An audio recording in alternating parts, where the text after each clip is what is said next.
sal cha zong te kim naram tur khia o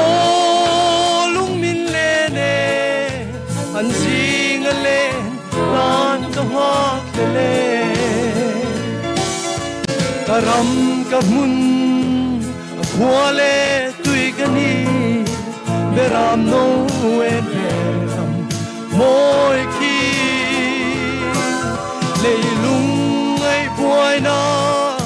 chom na reng reng in min chim ngai tho lo o karam no ma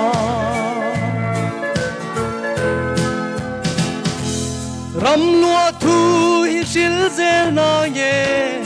leng zong te dam na sing mun pa nein van pang pa moi na kia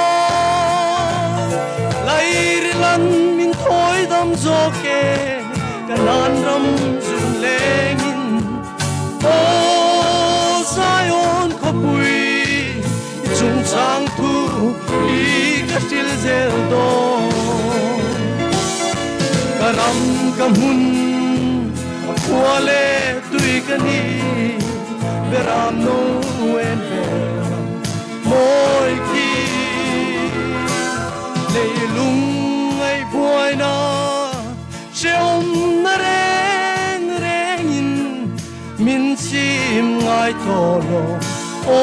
karam no ma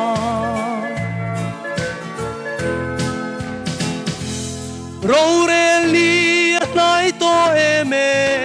in ring reng ro lal thu tia mga suang ai dam na chang te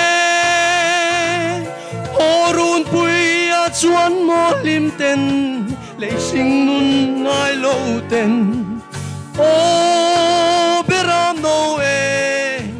mangai phone ve la kan leng tong karam kamun khwa le tui ka ni beram no en veram moi ki le lung ai buai na cheom na reng reng in min chim ngai tho lo o karam no ma amen hallelujah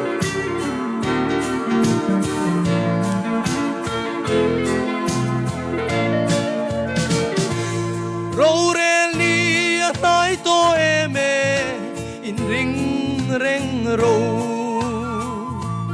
lal thu tia mga suang ai dam na chang te orun pui a chuan mo lim ten le sing nun ngai lo ten o beram no e mangai phone ve la kan leng tong karam kamun khwa le tui ka ni beram no en beram moi ki le lung ai buai na cheom na reng reng in min chim ngai to lo o karam no ma le lung ai buai na cheom na reng reng in min chim ngai tho lo o karam no ma phak la lal pan na som se